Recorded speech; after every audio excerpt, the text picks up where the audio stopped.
Ok, vamos a abrir nuestras Biblias entonces. Segunda de Crónicas 7:14. Es un versículo que le hemos estado dando muchas vueltas, lo hemos hablado en las reuniones de oración, lo hemos hablado ya algunas veces aquí en la predicación, pero vamos a seguir hablando porque estamos ahorita en un proceso como país aquí en Estados Unidos, aunque para muchos no es su país de origen, pero por lo menos es el país en el que nos ha acogido, ¿verdad? Nos hemos sentido adoptados por este país y tenemos entonces ahorita un proceso en marcha que son las elecciones. Y muchos están pensando que lo que va a suceder este próximo martes, ¿verdad? Y las encuestas parecen carreras de caballos, ¿verdad? Que por una nariz va ganando uno y se le despega y se le empareja el otro. Y mucha gente está dudando qué es lo que va a suceder, ¿verdad? La gente hispana, nosotros estamos pensando qué va a pasar si uno de los candidatos queda con todo lo que ha dicho. Pero por otro lado, la otra candidata también es un peligro también para lo que ha dicho en contra del cristianismo y en contra de los principios cristianos. Así es que estamos en medio de una situación muy difícil. Los principios cristianos sobre los cuales se estableció esta nación, hermanos, hay principios que se establecieron en esta nación, pero esos principios han estado quedando cada vez más y más lejos. Los primeros pobladores que llegaron, los primeros peregrinos que llegaron a este país, allá a la playa de Virginia, ellos veían claramente, ellos sabían que ellos venían a este lugar, que ellos venían a estas nuevas tierras para glorificar a Dios y para poder extender la fe misionera. El primer acta que se hizo como de un pacto, de un acuerdo con los primeros pobladores que llegaron, ¿se acuerdan la historia? Muchos de ustedes la han oído, del barco llamado Mayflower, por eso se llama así la calle ahí donde está más o menos el Bendix, ¿verdad? Donde venden unos chilaquiles con pollo, con verdes y los domingos ha llegado encebollado, pero no tiene nada que ver. La Mayflower, el barco Mayflower, trajo a los primeros peregrinos. Y estos hombres, cuando bajaron, cuando desembarcaron, las primeras palabras que ellos escribieron para hacer un pacto, para empezar a establecerse en el país, fueron: en el nombre de Dios, amén. Con esas palabras se empezó a fundar esta nación. En el nombre de Dios, amén. En 1776, el 17 de mayo de 1776, cuando se formó el Congreso Constituyente para hacer el acta de declaración de independencia y para hacer la primera constitución de Estados Unidos, todos los que estaban presentes, todos los senadores, los representantes, le pidieron al pastor Witherspoon que diera un mensaje, que diera una predicación ese día para poder establecer el acta de independencia, la primera constitución de Estados Unidos. Y el 17 de mayo de 1776 se decretó como día de ayuno y oración en todas las colonias. Y este hombre, el reverendo Witherspoon, predicó acerca de la importancia del dominio de Dios sobre las decisiones de la nación. Esta nación se edificó sobre esos principios. Esta nación, a diferencia de muchas de las naciones de Latinoamérica que fueron formadas a base de conquista y de esclavitud, esta nación tiene un fundamento basado en la palabra de Dios. Hay muchos testimonios que hablan de que lo que provocó la unificación de las colonias, ¿se acuerdan cuando la guerra de independencia? Los muchachos que están viendo historia y los que han estudiado historia, la guerra de independencia, que hubo una desunión tremenda. Hay mucha evidencia de que vino un movimiento tremendo espiritual de parte de Dios. Hubo un quebrantamiento en mucha gente. Dice que de cada 4 personas, 3 eran llenas del Espíritu Santo. Y eso fue lo que provocó que las colonias se pudieran volver a unir y que pudiera establecerse nuevamente la nación como la conocemos ahora. Es decir, lo que les quiero dar a entender, esta nación fue fundada bajo los principios de la palabra de Dios. Fue fundada con temor de Dios. Esta nación fue establecida teniendo en cuenta la voluntad de Dios sobre cada una de las personas que formaban la nación. Hay muchos datos que nos hablan de la tremenda influencia y del carácter totalmente cristiano y basado en la palabra de Dios que tuvieron los que conocemos como los padres fundadores de esta nación. Pero lo que vemos ahora, hermanos, es que la nación entera, este país y muchos otros países, se están alejando cada vez más y más de estos principios bíblicos, y estamos viendo literalmente cómo las tinieblas empiezan a tomar posesión de cada estado del país, de cada ciudad, de cada vecindario y de cada familia que nos rodea. El mundo de las tinieblas empieza a cernir sobre nosotros. Hombres y mujeres totalmente entregados al Dios de las riquezas, tan afanados, tan endeudados, pero siguen en la desenfrenada carrera de adquirir todo lo que esté de moda para no quedarse atrás en una competencia absurda y ridícula entre unos y otros. Los padres se han olvidado de la formación, de la educación de sus hijos y los han entregado totalmente a un sistema educativo escolar que ha negado totalmente cualquier influencia de parte de Dios sobre sus vidas. Este sistema escolar está provocando que los niños se hagan rebeldes, les están enseñando a desafiar la autoridad de sus padres. Desde chiquitos les enseñan en la escuela: nadie te puede corregir, nadie te puede disciplinar.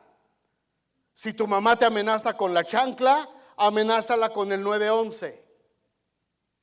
Y les están inculcando una semilla de rebeldía, de rebelión, de autosuficiencia y de falta de identidad que tiene confundidos a los niños hasta en su misma identidad sexual.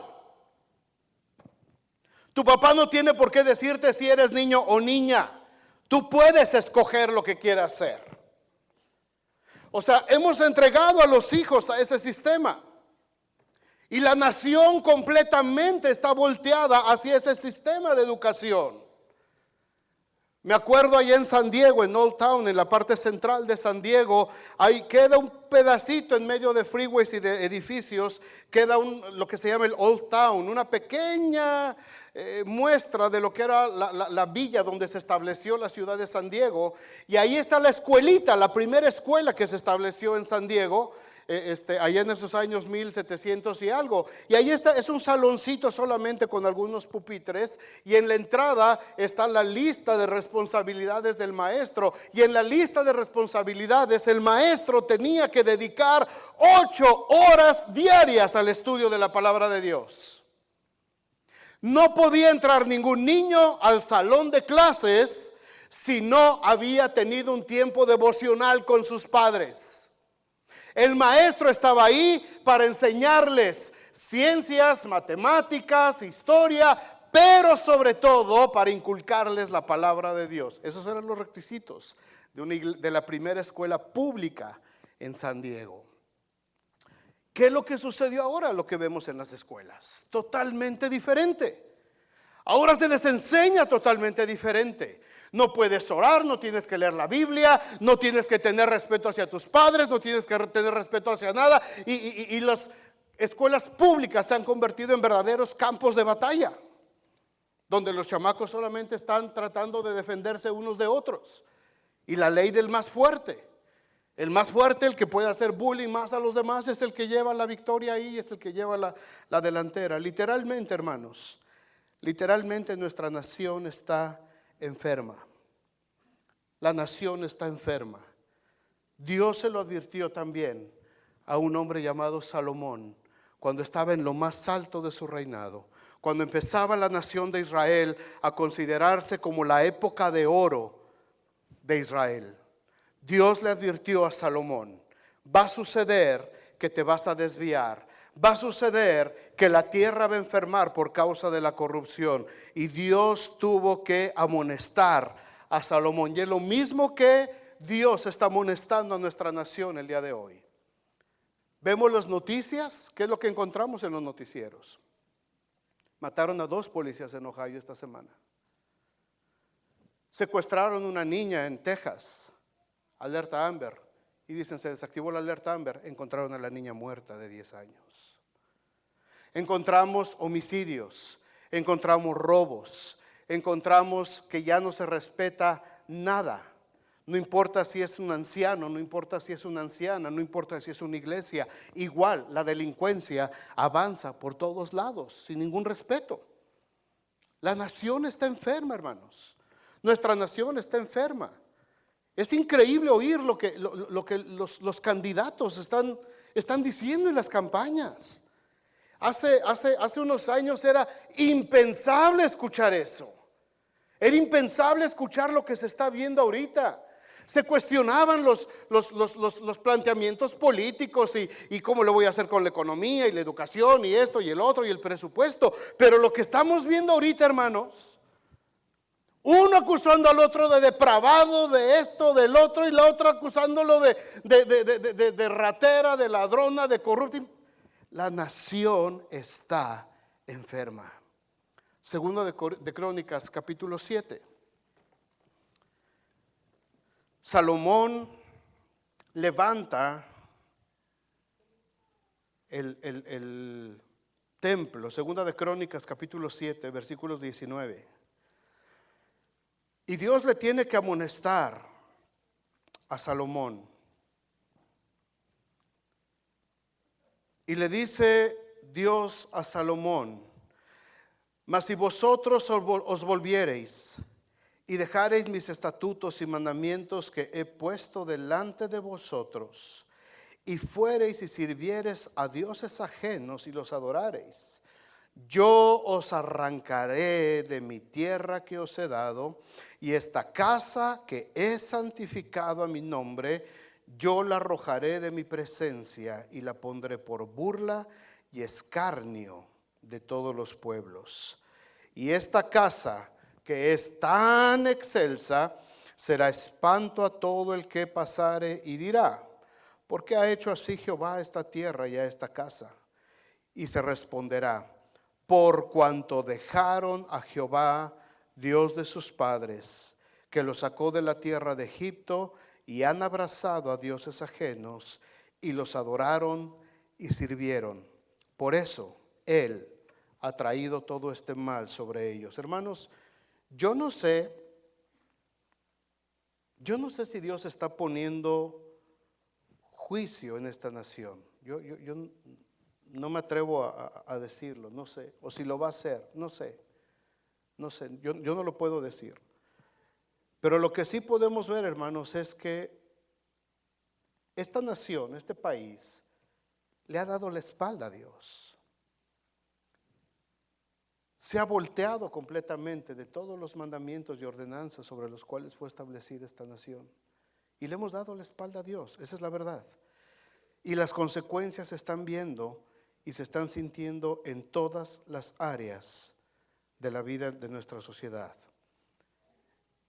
¿Se acuerdan del Pledge of Alliance? ¿Quién me lo dice, chicos? A ver. Uno así con voz fuerte, grande aquí. Samuel, gracias Samuel, qué lindo. Un aplauso para Samuel, por favor. A ver. I pledge. ¿Cómo? Dayanara. I pledge. No van a la escuela, mano. A ver. Devani. Jasmine. Tampoco. Heidi. Jack. Isaí. Buenas tardes, señor. Selene.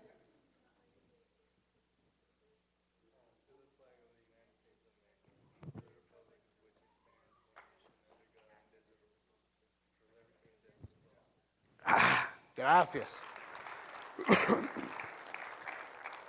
Oigan, si van a la escuela ustedes ahí atrás. Ok. El juramento dice: prometo lealtad a la bandera de los Estados Unidos de América y a la nación cuyo reino representa, una nación unida indivisible, bajo Dios, con libertad y justicia para todos. Ahora, aquí el asunto es preguntar, este juramento que inició en 1942 y que se repite todas las semanas en las escuelas, cuando hay un homenaje, cuando hay algo, hasta en los eventos deportivos se repite este juramento hacia la bandera. Cuando te hacen ciudadano, te hacen que te memorices y que repitas el juramento a la bandera. Este juramento dice: una nación bajo Dios, así lo estipula. El asunto es ahora que tenemos que preguntar, ¿es una afirmación categórica? ¿Es una nación bajo Dios? ¿O es una pregunta? ¿Una nación bajo Dios? Porque muchas de las cosas que están pasando no tienen nada que ver con Dios. Muchas de las cosas que está viviendo esta nación no tienen nada que ver con los principios en los cuales fue establecida la misma nación. Ahora, ¿cómo se sana una nación? ¿Cómo se sana una ciudad? ¿Cómo se sana una familia? ¿Cómo se sana una iglesia? La respuesta se la dio también Dios a Salomón en el versículo que vimos al principio, en el 7:14, más arribita. Este versículo lo hemos traído por varias semanas en las reuniones de oración.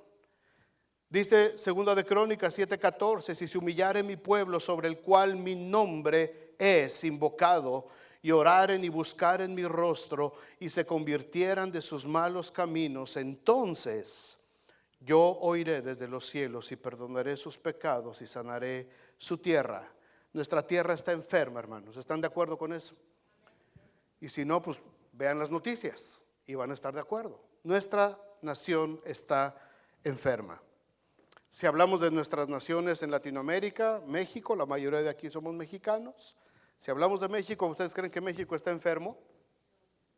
México tiene metástasis. Si aquí estamos enfermos, México tiene metástasis. Hay enfermedad social, política, religiosa, de todo tipo. Ahora, aquí está dando en este versículo de 2 de Crónicas 7:14 4 pasos progresivos para lograr la sanidad. Ahora, ¿nosotros vamos a sanar a Estados Unidos? Pues no sé, a lo mejor no. Pero yo sí puedo sanar mi familia. Juntos podemos sanar nuestra iglesia. Como iglesia sana, quizás podemos ayudar a sanar a nuestra ciudad. Y una ciudad sana puede empezar a contagiar sanidad a otras ciudades. ¿Se puede? Claro que se puede. Podemos sanar, pero hay 4 pasos aquí que son graduales, 4 requisitos que Dios establece en este versículo. Número 1 dice: si se humillare mi pueblo. Una nación puede empezar a sanar, pero primero nos tenemos que humillar. ¿Qué significa humillarse? Humillarse significa quitar todo lo falso de nosotros, quitar toda la falsedad de nosotros. Humillarse no tiene que ver con ciertas posiciones, si te pones de rodillas, si te echas tierra en la cabeza, no tiene que ver con actitudes físicas, tiene que ver con una actitud de humillación delante de Dios, una actitud de despojarme de todo lo que yo tengo mal delante de Dios, de presentarme delante de Dios sin máscaras, de presentarme delante de Dios sin nada que esté ocultando lo que realmente soy. Hubo un fraile francés a principios del siglo XX. Y este hombre, fíjense, me dio curiosidad lo que dijo acerca de la humildad. Si nosotros fuéramos realmente humildes, conoceríamos realmente lo mentirosos que somos. Si nosotros fuéramos realmente humildes, conoceríamos realmente lo mentirosos que somos. Y se aventó otra frasecita, por si no les gustó esa. Ahí les va otra. Señor, enséñame a humillarme ante ti, de tal manera que pueda entender lo mentiroso que soy y el fraude en el que estoy viviendo. Esa es la humildad. Esa es la humildad. El apóstol Pedro dijo en 1 de Pedro 5:6: humillaos pues bajo la poderosa mano de Dios, y Él los va a exaltar cuando fuere tiempo. Humillaos bajo la poderosa mano de Dios, para que Él os exalte cuando fuere tiempo. La primera cosa que el Señor nos está pidiendo aquí es humillarnos, despojarnos de nosotros mismos, renunciar a nuestro propio egoísmo, dejar que el Señor realmente siga brillando en nuestra vida. Filipenses 2:8 dice que el Señor Jesucristo, estando en la condición de hombre, Él se tuvo que humillar. Se tuvo que humillar ¿hasta dónde? Hasta la muerte. Y no una muerte común y corriente, sino una muerte que implicaba ser humillado delante de toda la gente que lo iba a ver. Una humillación que se le daba únicamente a los peores criminales. Se hizo obediente hasta la muerte. Se humilló a sí mismo haciéndose obediente hasta la muerte, y muerte de cruz. Antes de orar, hermanos, antes de querer acercarnos al trono de Dios, primero tiene que venir la humillación de nuestro corazón, el despojarnos de nuestro egoísmo, de nuestro orgullo, de nuestra autosuficiencia. ¿Todavía están ahí? Ok. Hermanos, una humillación sincera ante Dios mueve el mundo espiritual. ¿Se acuerdan lo que le pasó al profeta Daniel? Busquen el libro de Daniel, capítulo 10. Daniel recibió una tremenda visión de parte de Dios. Dice la historia y en Daniel que Daniel quedó como muerto después de la visión que recibió. Dice que los que estaban ahí salieron huyendo porque no soportaron lo que estaba sucediendo. Y él se queda, dice ahí, temblando de miedo. Y dice que tuvo que humillarse y estuvo esperando ahí delante de Dios por varios días, hasta que dice que vino el ángel Gabriel delante de él. Y fíjate lo que dice el versículo 12 del capítulo 10 de Daniel. Entonces me dijo, está hablando del ángel Gabriel, entonces me dijo: Daniel, no temas, porque desde el primer día que dispusiste tu corazón a entender, ¿y qué? Y a humillarte delante de ¿quién? De la presencia de Dios. Fueron oídas tus palabras, a causa de tus palabras yo he venido. Desde el primer día en que dispusiste tu corazón, dice, y te humillaste. Te humillaste. Es decir, renunciaste a ti mismo. No dijiste, yo soy Daniel, yo soy el intérprete de los sueños, yo soy el que sabe todas las cosas. No, Señor. Dice que se humilló. Dice, y por haberte humillado, entonces tus palabras fueron oídas, y por eso he venido delante de ti. El miércoles en nuestra clase de discipulado hablábamos acerca de los sueños. Algunos estábamos hablando de esto. Y decíamos, ¿qué pasa cuando hay sueños y queremos interpretación? Pero ¿saben que a veces soñamos algo y vamos corriendo a buscar un hermano, un profeta? A ver, ¿qué quiere? ¿Por qué no nos humillamos primero como Daniel? ¿Por qué cuando recibimos algo de parte de Dios no nos humillamos para buscar la presencia de Dios, para que el Señor nos revele? Antes de ir a buscar al ungido, busquemos primero al Señor. Y busquemos primero la revelación de parte de Dios, humillándonos antes de las respuestas rápidas. Queremos que alguien con más poder siempre esté orando por nosotros. Tenemos una necesidad, tenemos una petición. Pastor, hermano, hermana, oren por mí, por favor. Vayan por los ancianos de la iglesia, oren por mí. ¿Y por qué primero mejor no nos humillamos? ¿Por qué primero mejor no buscamos la presencia de Dios? Pero hermanos, estamos tan acostumbrados a lo rápido, a lo inmediato, que queremos ir corriendo a buscar a alguien espiritual que resuelva el problema por nosotros. Pero no queremos pagar el precio de humillarnos delante de la presencia de Dios, de buscar esa presencia de Dios para que podamos entonces empezar a ser sanados. El orden progresivo que Dios le está dando a Salomón es: si se humillare mi pueblo primero, antes de que oren, antes de que hagan lo demás, humíllate, descúbrete delante de Dios, no le escondas nada a Dios, abre tu corazón. Aquí estoy, Señor. Estaba el pecador aquel orando de rodillas, humillado ahí junto al fariseo. Y dice Jesús, y allí estaban los dos. Uno diciendo, Señor, sé propicio a mí porque soy pecador, humillado, exhibiéndose delante de Dios. Y el otro diciendo, Padre, te doy gracias porque soy justo y no soy ni siquiera como ese desgraciado que está ahí. Oh, qué bueno soy, Dios. Y dice Jesús, ¿quién creen que salió justificado de esa oración? Humillaos pues bajo la poderosa mano de Dios. No tiene que ver, les dije hace ratito, con posturas. No tiene que ver con arrodillarnos. No tiene que ver si te tiras o si dejas de comer. Tiene que ver con la actitud de nuestro corazón, con despojarnos primero de toda falsedad y conectar nuestro espíritu al descubierto con Dios. Para que una nación empiece a sanar, hermanos, necesita empezar por humillarse. Para que una ciudad empiece a sanar, necesita empezar por humillarse. Para que una familia pueda sanar, necesita empezar por humillarse.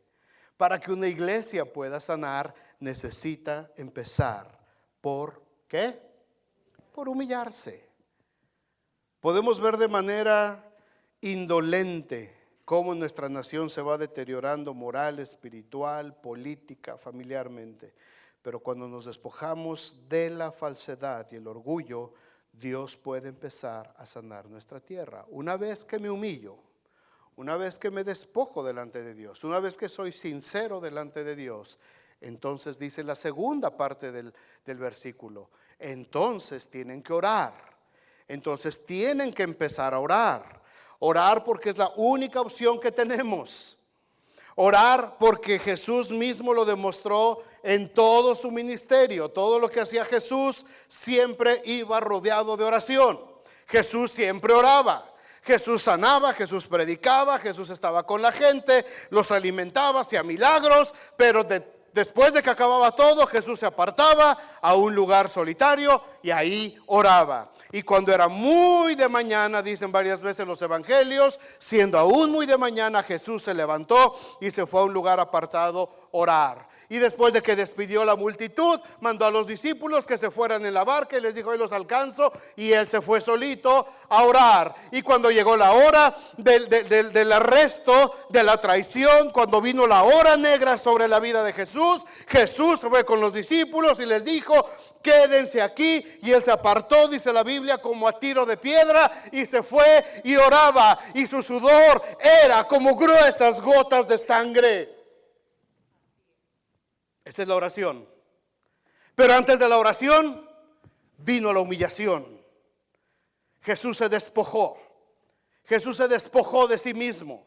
Se despojó de su divinidad. Se despojó de su gloria. Se despojó de ser el Hijo de Dios. Y tomó forma de hombre. Y tomando forma de hombre, tomó forma de siervo, de esclavo, ciñéndose la toalla y lavando los pies polvorientos de sus discípulos. Y estando en esa condición de humillación, entonces oró y dijo, Padre, si es tu voluntad, pase de mí esta copa, pero no sea como yo quiero, sino como tú. Primero viene la humillación y después viene la oración. El gran predicador Charles Spurgeon dijo, no importa qué nivel de madurez espiritual hayamos alcanzado, necesitamos renovar nuestras mentes. Necesitamos frescas manifestaciones y nuevas visitaciones del cielo. Necesitamos que las ventanas de los cielos se abran una y otra vez sobre nuestras cabezas. Necesitamos que el Espíritu Santo nos dé otra vez un Pentecostés, decía Carlos Spurgeon del siglo pasado. Gran predicador. El hombre empezaba a predicar y dice la historia que la gente no podía soportar la predicación de Carlos Spurgeon. Y la gente salía de los templos después de escucharlo y se azotaban contra los postes y en las calles caían rendidos entregando su vida a Cristo. Y Y Carlos Spurgeon dijo, tenemos que renovar esto todo el tiempo. ¿Cómo? A través de la oración. A través de la oración, la intercesión, el quebranto, hermanos, son las herramientas divinas para ver cambios sustanciales en nuestra nación. ¿Cuándo fue la última vez que invertimos unas horas de la noche o de la mañana para interceder por nuestra nación? ¿Cuándo fue la última vez? Dios le dijo a Salomón, si mi pueblo se humilla y ora, dos principios, dos elementos fundamentales para poder recuperar la nación. Y esto tiene que empezar primero en nosotros. Esto empieza primero en nosotros. Primero empieza la humillación, la oración, antes de poderlo hacer como una nación.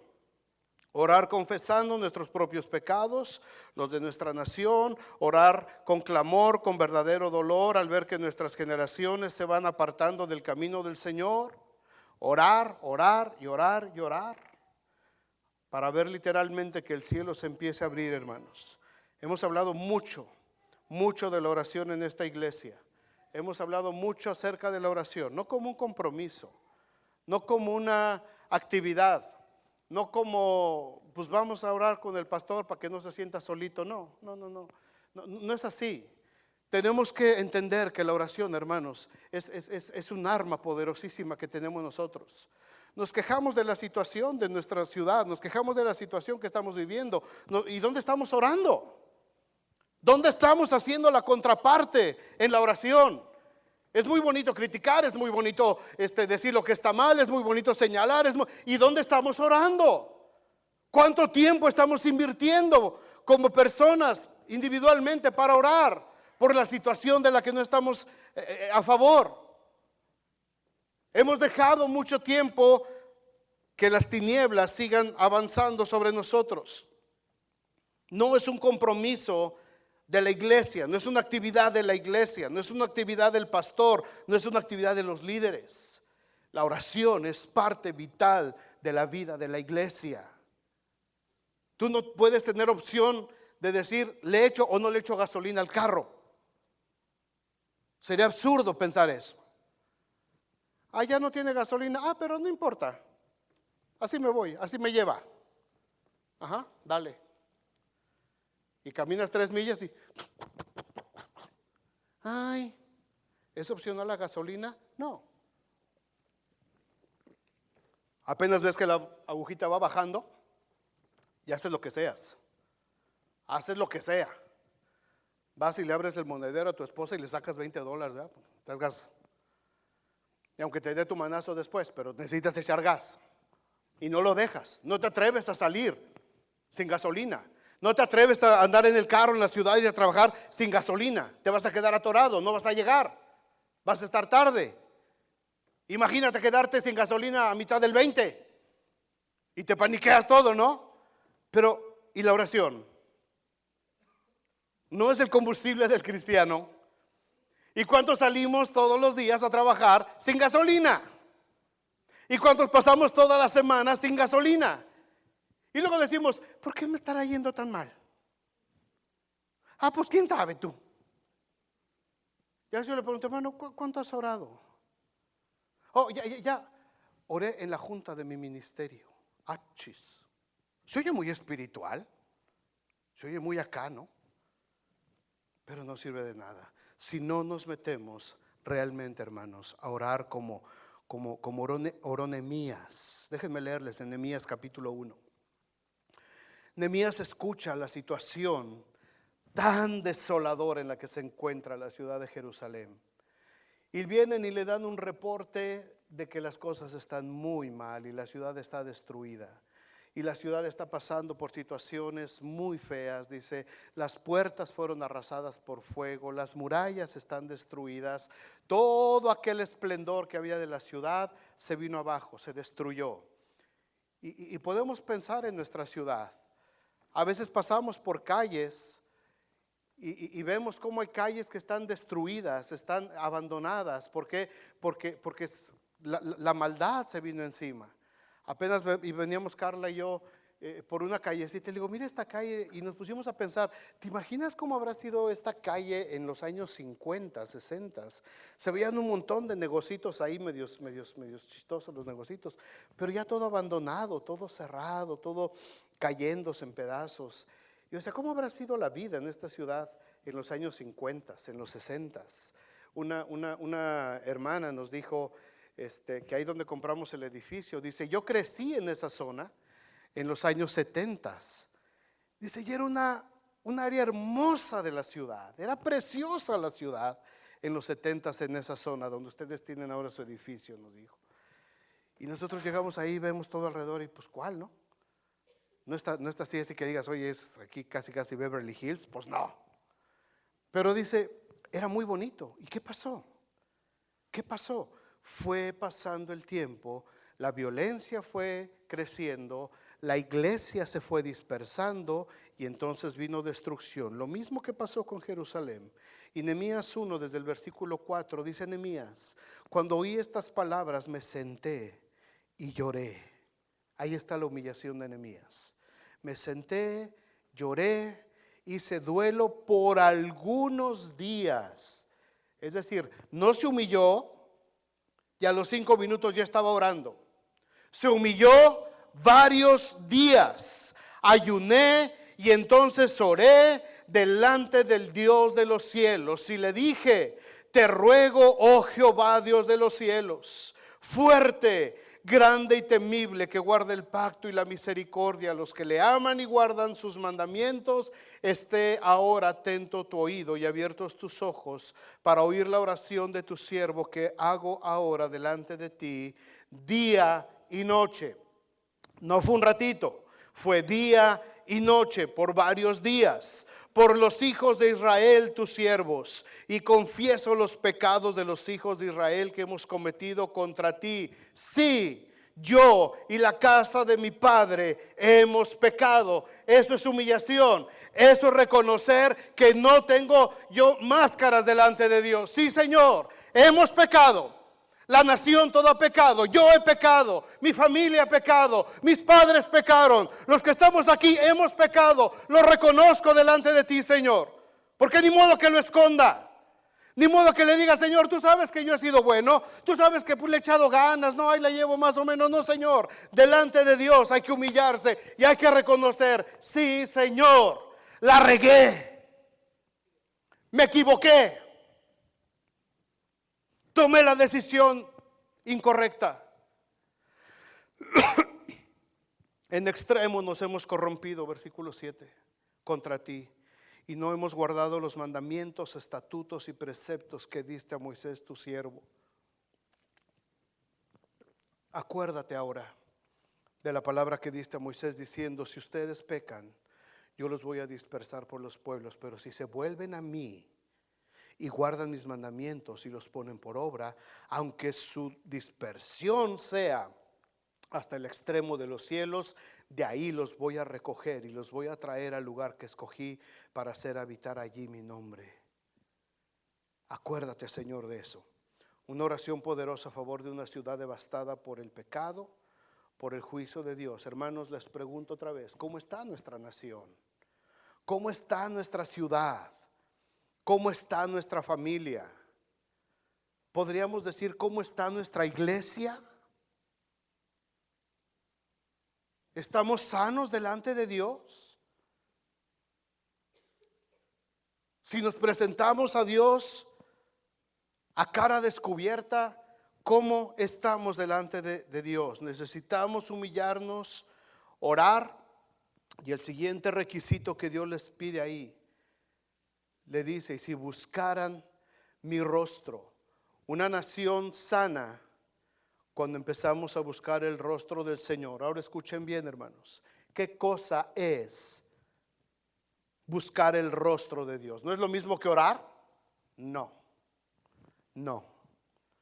es lo mismo. Tú y yo podemos orar sin buscar el rostro de Dios. Buscar el rostro de Dios es un grado más de profundidad en la comunión con el Padre. Uno puede orar sin buscar el rostro de Dios. Así como cuando hablas con alguien, sin mirarle el rostro. Hay mucha gente que cuando hablas con él no te mira directamente a los ojos. Estás hablando y ¿qué, cómo estás? Bien, bien, aquí. Hey, acá estoy. Ah, sí. ¿Por qué? Porque hay algo que estás ocultando. Hay algo que estás ocultando. Y muchas veces cuando oramos, Señor, gracias porque tú eres bueno, porque tu misericordia es infinita para siempre. Señor, muchas gracias porque tú has estado conmigo. Señor, muchas gracias por tu misericordia, tu fidelidad. Te agradezco, Señor, de veras, te agradezco. No sabes cuánto, te agradezco. Todo lo que has hecho por mí, por la sanidad, por esto y por lo otro, por lo otro. Y Dios nos está viendo así. Y también te agradezco, Señor, porque en el nombre de Cristo Jesús, amén. Vámonos. Enfrenta el rostro de Dios. Atrévete a enfrentar el rostro de Dios. Contempla al Señor y quédatelo viendo ahí en tu espíritu. Señor, aquí estoy delante de ti, cara a cara. Y aguántale la mirada al Señor. Eso significa buscar el rostro de Dios. Muchas veces oramos y en la oración nos escondemos nuestras motivaciones, escondemos pecados ocultos, escondemos cosas que están torcidas y nos vamos, amén. Buscar el rostro de Dios no es lo mismo que orar, es otro nivel de comunión con Dios. Otro nivel. Para poder mirar a alguien al rostro, tenemos que sentirnos libres de culpa. Mirar el rostro de Dios es estar dispuestos a ser confrontados. Cuando ores buscando el rostro de Dios, espera en silencio, calladito, y dile: Señor, mírame. Decía el salmista: y ve si hay en mí camino de perversidad. Y verás si no te pones a temblar, porque empiezas a sentir la mirada de Dios sobre tu vida. Y el Señor te empieza a sacar todos los trapitos. Y no hay quien se esconda de eso. No puede prevalecer el rostro humano ante el rostro divino, hermanos. Y tenemos que rendirnos delante de Dios. Isaías lo hizo. Vi yo al Señor sentado sobre un trono alto y sublime, y sus faldas llenaban el templo. Entonces dije: ay de mí que soy muerto, porque siendo hombre inmundo de labios y habitando en medio de pueblo que tiene labios inmundo, han visto mis ojos al Rey, Jehová de los ejércitos. Isaías no lo soportó. Isaías no soportó la mirada de Dios. Pedro ocultó su rostro ante Jesús cuando sintió que Jesús lo estaba confrontando. Viendo esto, Simón Pedro cayó de rodillas ante Jesús diciendo: apártate de mí, Señor, porque yo soy hombre pecador. No aguantó la mirada de Jesús, Pedro. Gedeón exclamó un grito de muerte, y viendo Gedeón que era el ángel del Señor, dijo: ah, Señor Jehová, que han visto mis ojos cara a cara al ángel de Jehová. Y sintió que se moría.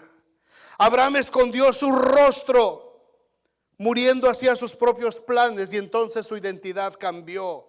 Y siendo Abraham de edad de 99 años, se le apareció el Señor y le dijo: yo soy el Dios Todopoderoso, anda delante de mí y sé perfecto, y pondré mi pacto entre mí y ti, y te multiplicaré en gran manera. Entonces Abraham cayó sobre su rostro, y Dios habló con él diciendo: he aquí mi pacto contigo. Jacob fue marcado por el rostro de Dios. Y llamó Jacob el nombre de aquel lugar Peniel, porque dijo: vi a Dios cara a cara, y fue librada mi alma. Moisés ocultó su rostro para no morir al ver la presencia de Dios. Dios le dijo: no te acerques acá. Quita tus zapatos de tus pies, porque el lugar en que estás, tierra santa es. Y dijo: yo soy el Dios de tu padre, Dios de Abraham, Dios de Isaac y Dios de Jacob. Entonces Moisés cubrió su rostro porque tuvo miedo de mirar a Dios. Elías no pudo mantener su rostro mientras huía. Y cuando lo oyó Elías, cubrió su rostro con su mano y salió y se puso a la puerta de la cueva. Y aquí vino a él una voz diciendo: ¿qué haces aquí, Elías? Y Elías estaba con la cara cubierta. Hermanos, todos estos hombres entendían lo que significaba ver el rostro de Dios. Sabían la gran responsabilidad que tenían de que Dios se presentara delante de ellos y los empezara a ver cara a cara. ¿Cuándo fue la última vez que buscamos el rostro de Dios en serio? En serio. La última vez que oramos a lo mejor fue hace rato, pero ¿cuándo fue la última vez que nos metimos a nuestra cámara secreta, como dice Jesús, y buscamos el rostro de Dios y dejamos que la mirada de Dios nos escudriñara y nos limpiara todo y nos exhibiera todo? Ante la mirada de Dios no podemos esconder nada, hermanos. El profeta Eliseo tuvo un encuentro con Hazael. Todavía no era rey de Siria, el rey era Ben-Hadad, pero vino Hazael. Y dice que cuando vino Hazael, Dios ya le había dicho al profeta Eliseo que a él lo iba a ungir por rey en lugar de Ben-Hadad. Y cuando llegó Hazael, le llegó a preguntar, dice: Señor, te vengo a ver porque dice mi patrón el rey Ben-Hadad que pues está enfermo y que quiere saber si va a sanar. Y le dijo Eliseo: sí va a sanar, sí va a sanar. Y después de que le dice sí va a sanar, dice que Eliseo se quedó viendo a Hazael.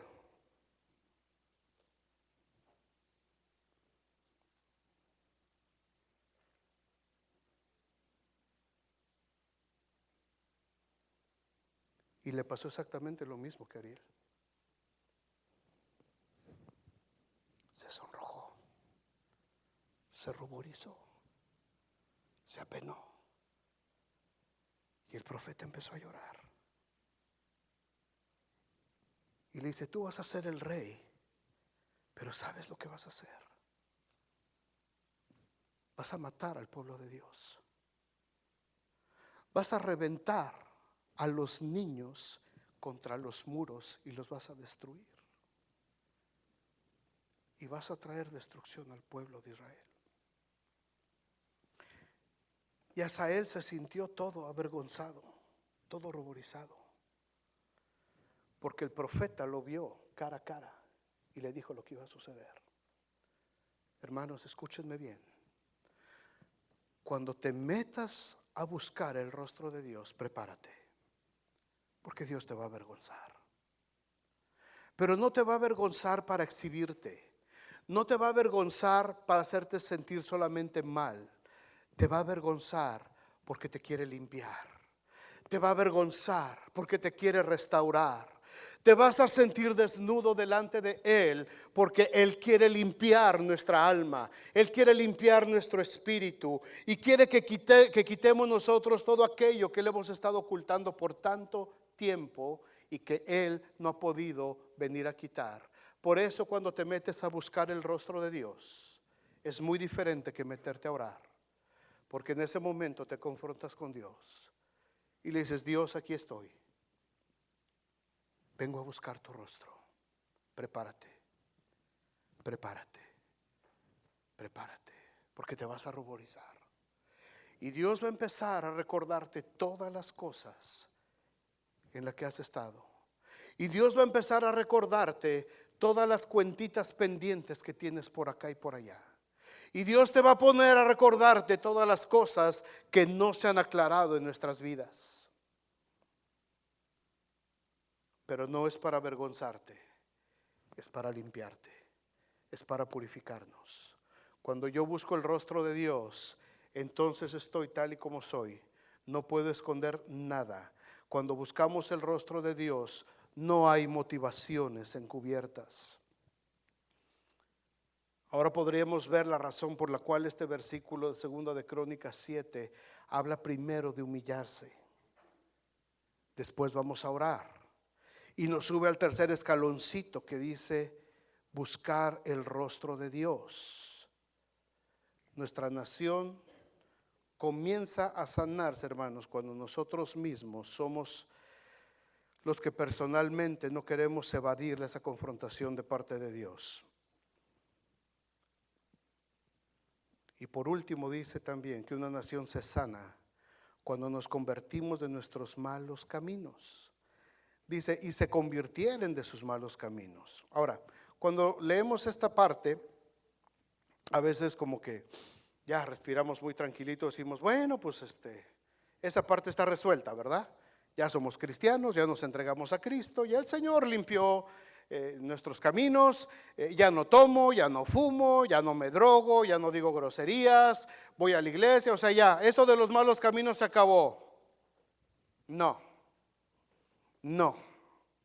Todavía hay malos caminos en medio de nosotros. Por eso cuando buscamos el rostro de Dios, nos habla de confrontación, y cuando Dios mismo nos confronta, el único camino que nos queda por delante es arrepentirnos, convertirnos, dar la media vuelta y seguir adelante en nuestra vida cristiana.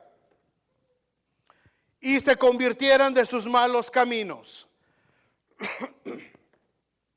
Piensa en un mal camino que está en tu vida ahorita.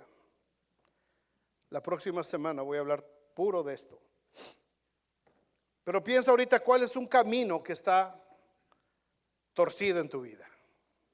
Ay. El profeta Jonás, déjame terminar con esto. El profeta Jonás predicó una gran ciudad llamada Nínive. Estaba esta ciudad sumida en la idolatría, en abominaciones contra de Dios, pero toda la ciudad, una gran ciudad, estuvo dispuesta a convertirse de sus malos caminos. Abran sus Biblias en Jonás, a ver si lo encuentran, ahí por en medio en los profetas menores. Después de Salmos, Proverbios, Eclesiastés, Cantares, Isaías, Jeremías, Lamentaciones, Ezequiel, Daniel, Oseas, Joel, Amós. Ya me pasé Jonás. Abdías, Jonás. Después de Abdías, encuentran Abdías y ahí juntito está Jonás. O si ya se pasaron a Miqueas, está antes Miqueas. Ok. Jonás capítulo 3. Dice, vino palabra de Jehová por segunda vez a Jonás diciendo, levántate, ve a Nínive, aquella gran ciudad, y proclama en ella el mensaje que yo te diré. Y se levantó Jonás y fue a Nínive conforme a la palabra de Jehová. Y era Nínive una ciudad grande en extremo, de 3 días de camino, es decir, te tardabas 3 días caminando de un extremo a otro de la ciudad. Era una ciudad grandísima, era casi un país en aquel entonces. Y comenzó Jonás a entrar por la ciudad camino de un día y predicaba diciendo, de aquí a 40 días Nínive será destruida. Y los hombres de Nínive, ¿qué dice que hicieron? Creyeron a Dios y proclamaron ayuno y se vistieron de cilicio desde el mayor hasta el menor de ellos, y llegó la noticia ¿hasta quién? Hasta el rey de Nínive. ¿Y qué hizo el rey? Ahí está el proceso otra vez. Se levantó de la silla, se levantó de su trono, se levantó de su realeza. Él no se quedó sentado diciendo, pues yo soy el rey, a mí no me pasa nada. Él fue el primero que reconoció. Y dice que se levantó de la silla, y después de que se levanta de la silla, se quita el vestido. ¿Se les hace algo parecido a esto? No es lo mismo que describe Efesios capítulo 2 acerca de Jesús, cuando se despoja de su majestad.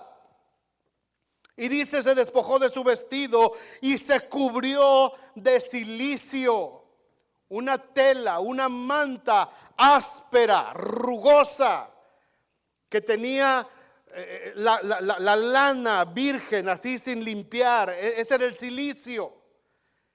Era una tela que se la ponían en señal de duelo. Les dolía llevar esa tela encima porque toda la piel te la dejaba roja, te raspaba, pero era una señal de decir, estoy arrepentido. Y dice que después de que se puso ese cilicio, de quitarse su traje de seda, su traje real, se pone esa manta, humillado delante de Dios, escuchando la predicación del profeta Jonás. Y dice que va y se sienta y agarra ceniza.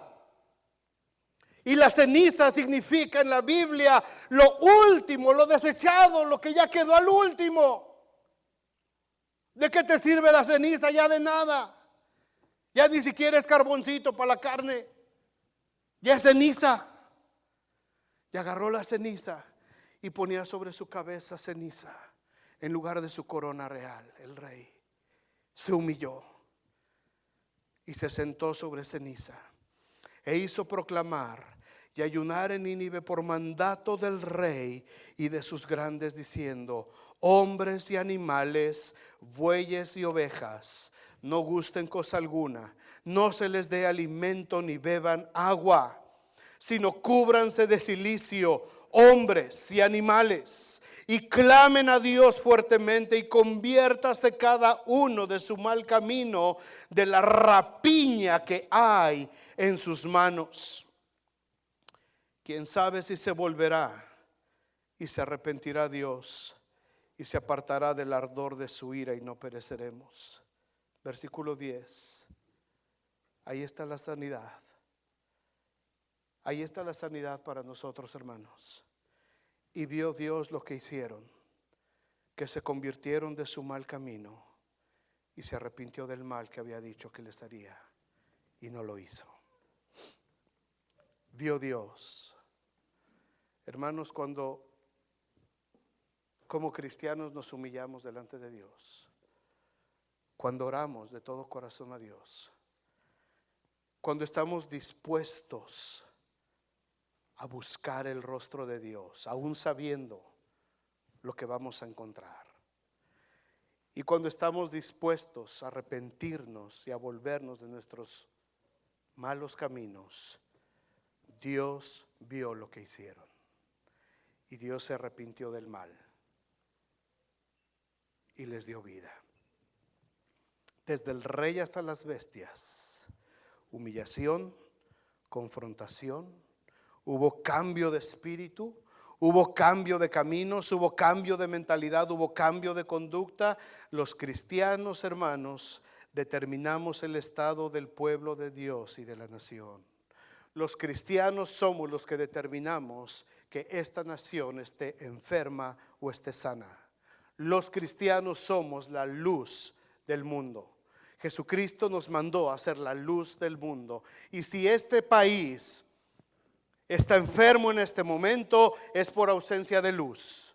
Si este país está pasando y estamos viendo lo que está pasando, es porque la iglesia en general también le ha dado la espalda a Dios. Es porque la iglesia ha estado bastante cómoda. Es porque la iglesia ha cambiado la imagen del Dios invisible por cosas, idolatría humana, por cosas terrenales. La iglesia ha cambiado y la iglesia también es responsable, porque la iglesia le dio la espalda a Dios en esta nación. Y entonces las tinieblas están viniendo encima de nosotros. Pero Dios puede ver lo que la iglesia está haciendo ahora. Y si hay una iglesia dispuesta, si hay cristianos dispuestos a lo largo y a lo ancho del país, que yo lo creo que hay, a decirle: Dios, detén tu ira. Señor, sana nuestra tierra. Señor, ten misericordia de nuestra nación. Señor, reconocemos que hemos pecado. No, pero nosotros no fuimos, fueron los gringos. No, Señor, fuimos nosotros. Nosotros tenemos como iglesia que ser también responsables, tener corresponsabilidad de lo que ha sucedido en esta nación. Porque nosotros también hemos participado con nuestra indiferencia. ¿De cuáles malos caminos tenemos que convertirnos? Por lo menos hay 6 caminos perversos en nuestra nación, hermanos. Y aún dentro de nuestras familias y aún dentro de nuestra iglesia. De estos 6 caminos de los que nos tenemos que arrepentir, si Dios lo permite, vamos a ver la próxima semana. Dios quiere sanar nuestra tierra. ¿Cuántos lo creen? Dios quiere sanar nuestra nación. Dios quiere sanar a la ciudad de South Bend. Dios quiere sanar nuestra familia. Dios quiere sanar nuestra iglesia. Y lo puede hacer siempre y cuando haya hombres y mujeres que estén dispuestos a humillarse, a orar, a buscar su rostro y a convertirse de sus malos caminos. Si hay cristianos dispuestos a hacerlo, lo puede hacer. Yo espero de verdad con todo mi corazón, y estoy orando mucho al Señor, que el Señor pueda encontrar entre nosotros, aunque sea unos cuantos, que estén dispuestos a hacerlo. No le pido al Señor todos, porque pues a lo mejor faltaría la realidad. Pero por lo menos sí le pido al Señor unos cuantos que estén dispuestos a humillarse delante de Dios, a romper egoísmos, a romper rencillas, a romper amarguras y rencores, a orar juntos y atrevernos a buscar el rostro de Dios, que nos exhiba. Veamos a Dios cara a cara. Veamos a Dios a los ojos. Atrevámonos a ver a Dios a los ojos. No sé qué va a pasar. No sé qué va a pasar en la vida de cada uno de los que estamos acá. Pero yo te aseguro que después de un momento difícil, quizás de lágrimas, quizás de confrontación, te vas a sentir libre. Te vas a sentir restaurado. Te vas a sentir aligerado de tu carga. Te vas a sentir diferente. Porque cuando Dios confronta, te quita toda la mugre. Y ese proceso duele. Pero una vez que te la quita, entonces pone aceite, pone de su Espíritu Santo en tus heridas y te abraza. Y te abraza y te dice: este es mi hijo, que se había ido lejos, pero ha regresado. Este es mi hijo que se había perdido, pero ahora ha sido encontrado. Y de cierto os digo, dijo Jesús, que hay más gozo en el cielo por un pecador que se arrepiente que por 99 que se creen justos. Padre, muchas gracias. Señor, nuestra nación está enferma.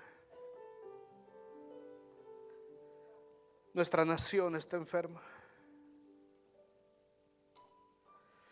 Las ciudades donde vivimos ahorita, Señor, están enfermas. Vemos tanta maldad, tanta violencia, tanta rebeldía, tanto ausentismo de los padres, tantos hijos creciendo en las calles. Nuestra ciudad está enferma. Nuestras familias están enfermas. Celos, violencia, iras, contiendas. Y nuestra iglesia está enferma.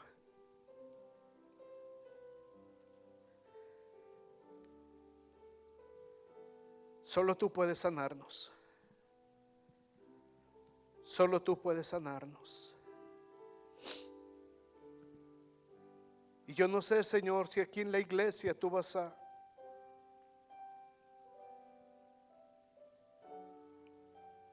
tocar gente, hombres y mujeres, jovencitos, jovencitas, que reconozcan que estamos enfermos espiritualmente. Estamos enfermos. Y yo no sé si va a haber aquí gente que esta semana va a atreverse a humillarse delante de ti. No aquí en la iglesia en público, sino allá en lo secreto, en su casa, en su recámara, Yo no sé, Señor, si va a haber alguien que se quiera humillar delante de ti y que empiece a orar confesando el pecado de este país, de esta nación. Y no sé si habrá gente que después de eso se atreva a decirle: Señor, mírame cara a cara. Quiero verte cara a cara. Quiero ver tus ojos, Señor. Quiero ver tu rostro hasta que me hagas enrojecer de vergüenza. Hasta que me hagas transparente y vea todo lo malo que hay en mí. Porque solamente así seré sano. Porque solamente así seré el hombre que tú quieres que sea. Porque solamente así seré la mujer que quieres que sea. Porque solamente así seré el joven, la señorita que quieres que sea. Si no hay una confrontación frente a ti, Señor, vamos a seguir escondiéndonos en la religiosidad. Vamos a seguir escondiéndonos en la religiosidad.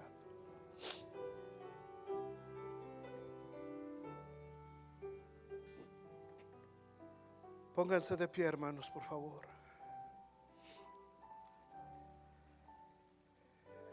Y creo que este es un tiempo hermoso cuando podemos acercarnos a la mesa del Señor.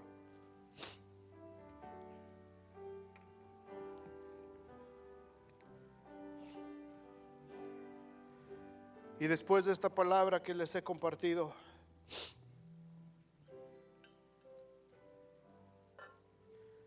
en actitud de oración y de reverencia, gracias, Señor. Vamos a pensar en este sacrificio, lo que costó. Vamos a pensar en este momento tan tremendo, en esa cruz, que fue el precio de nuestra salvación, que fue el precio de lo que nosotros tuvimos que vivir. Hermanos, sugiere si quieren pasar, por favor.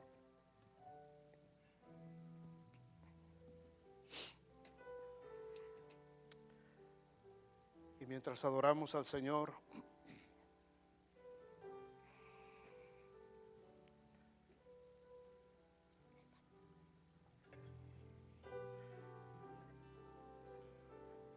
les voy a pedir que vayamos pasando, por favor, para tomar los elementos de la cena del Señor. Bendice al Señor, tu nombre santo es, como nunca alma mía, cántale, hoy te adoramos, Rey, hoy te adoramos, Rey. Alma mía, bendice al Señor, tu nombre santo es, como nunca, alma mía, cántale, hoy te adoramos, Rey, hoy te adoramos, Rey. Sale el sol, un nuevo día es tiempo de adorarte otra vez. No importa el pasado o lo que esté por delante, quiero cantar hasta que caiga el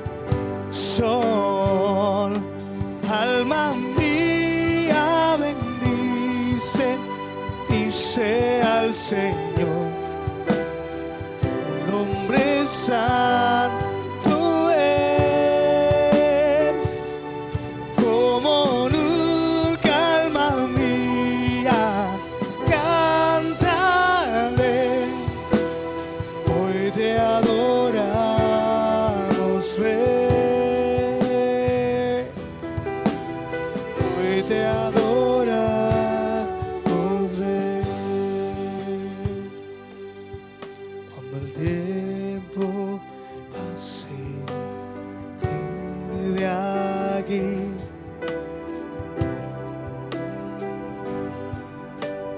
con mi ser, alma te adorará sin fin. Por 10.000 años en la eternidad.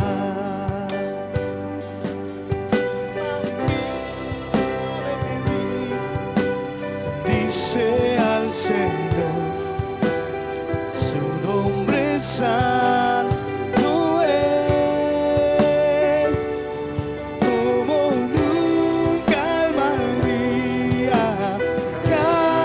cántale. Hoy te adoramos, Rey. Hoy te adoramos, Rey. Hoy te adoramos, Rey. Lo que también nos ha enseñado, que el Señor Jesús, la noche que fue entregado, tomó pan y habiendo dado gracias, lo partió y dijo: tomad, comed, esto es mi cuerpo que por vosotros es partido, haced esto en memoria de mí. Vamos a orar. Padre, muchas gracias, porque este pedacito de pan, Señor, representa ese cuerpo tuyo que fue molido en aquella cruz.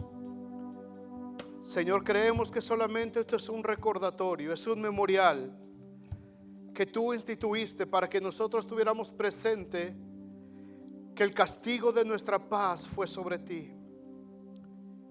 Y que si tú nos confrontas y si tú nos desafías,